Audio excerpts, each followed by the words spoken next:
కొబ్బరితో మనం చాలా రకాల స్వీట్స్ రెగ్యులర్‌గా చేసుకుంటూ ఉంటాం కదా! కొబ్బరితో లడ్డూ చేస్తాం, బర్ఫీ చేస్తాము, చాలా స్వీట్స్ చేస్తాం. కానీ కొబ్బరితో పాయసం ఎప్పుడైనా ట్రై చేశారా?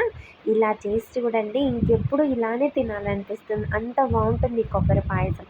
ఫస్ట్ అయితే ఒక 2 స్పూన్స్ రైస్‌ని తీసుకొని ఇలా ఫైన్ పౌడర్ అయ్యేలాగా రవ్వ రవ్వగా ఉండేలాగా అయితే చేసుకోవాలి. చేసుకొని పక్కన పెట్టుకోవాలి.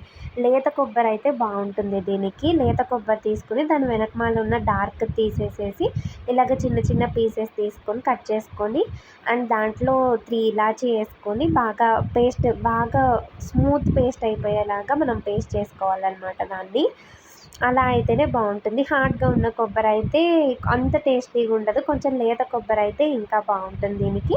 తర్వాత ప్యాన్‌లో ఆయిల్ కాదు, నెయ్యి వేసుకోవాలి. నెయ్యి వేసుకొని మనం గ్రైండ్ చేసి పెట్టుకున్న బియ్యం పౌడర్ ఉంది కదా! బియ్యం రవ్వని ఆ ఘీలో బాగా వేగిన తర్వాత మనం పేస్ట్ చేసి పెట్టుకున్న ఈ కొబ్బరిని కూడా వేసుకొని బాగా ఫ్రై అవ్వాలి. బాగా ఫ్రై అయిన తర్వాత దానిలోకైతే మనం కొంచెం పాలు పోసుకోవాలి.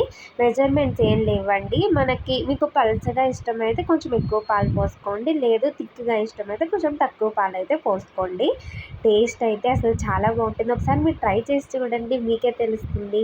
దాంట్లో ఇంకా ఫ్లేవర్ కోసమని 2 ఇలాచీ ఏసుకొని చాలామంది షుగర్‌తో చేస్తారు. కానీ నేనైతే బెల్లంతో ట్రై చేశాను. డైరెక్ట్‌గా పాలల్లో బెల్లం ఏస్తే ఇరిగిపోతుందని చెప్పి నేనైతే ఇట్లాగా ఫస్ట్ బెల్లంనైతే కరిగించుకొని మనం ఫస్ట్ బాయిల్ చేసి పెట్టుకున్న కొబ్బరి పాలు అదంతా మామూలు పాలు దాంట్లో ఇలా బెల్లంని కరిగించి పెట్టుకున్న దాన్ని వడగొట్టుకొని అయితే వేసుకున్నాను. తర్వాత బాదం ఫ్లేక్ మన దగ్గర ఏ ఏ క్యాష్యూస్ ఉంటే క్యాష్యూస్, బాదం ఉంటే బాదం అన్ని డ్రై ఫ్రూట్స్ వేసుకొని ఘీలో బాగా ఫ్రై అయిన తర్వాత దాన్ని పాయసంలో వేసుకుంటే నెయ్యితో తాలింపు పెట్టుకుంటే టేస్ట్ చాలా బావుంటుంది. ఒకసారి మీరు ట్రై చేసి చూడండి. మీరైతే అసలు వదలరు ఒకసారి తిన్నారంటే. టేస్ట్ అంతా బావుంటుంది. ఈ కొబ్బరి కూడా చాలా హెల్తీ అండ్ బెల్లంతో చేస్తే ఇంకొంచెం హెల్తీగా ఉంటుందని చెప్పి నేనైతే బెల్లంతో ట్రై చేశాను.